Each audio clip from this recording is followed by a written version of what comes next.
Hi friends, இன்றைக்கி என்ன பார்க்க போகிறோன்னா முடவாட்டுக்கால் சூப்பு.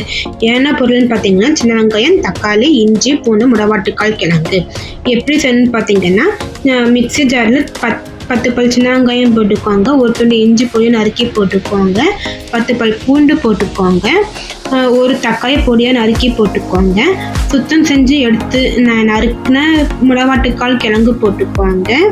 இது கூட ஒரு ஸ்பூன் சீரகம் போட்டுக்கோங்க, ஒரு ஸ்பூன் மிளகு போட்டுக்கோங்க. இது நல்லா தண்ணி ஊற்றி நைஸாக அரைச்சி எடுத்து வச்சுக்கோங்க. இந்த அளவுக்கு நைஸாக அரைச்சிட்டேன். இதை குக்கரில் அரைச்ச மசாலா ஊற்றி சூப்புக்கு எவ்வளோ வேணுமோ அந்த தண்ணி ஊற்றி நல்லா மிக்ஸ் பண்ணிட்டு கொஞ்சம் மஞ்சத்தூள், கொஞ்சம் உப்பு போட்டு நல்லா மிக்ஸ் பண்ணிடுங்க.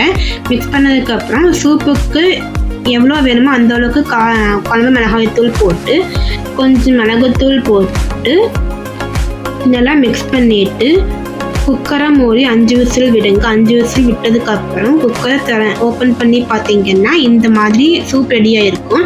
இது அப்படியே குடிக்க முடியாது, வடிகட்டி தான் குடிக்கணும். பாருங்கள், நல்லா வடிகட்டி எடுத்துட்டேன் சூப்பு. இந்த அளவுக்கு சூப் ரெடி ஆயிரும். இது அப்படியே குடிச்சிங்கன்னா ஹெல்த்தியான முடவாட்டுக்கால் சூப் ரெடி.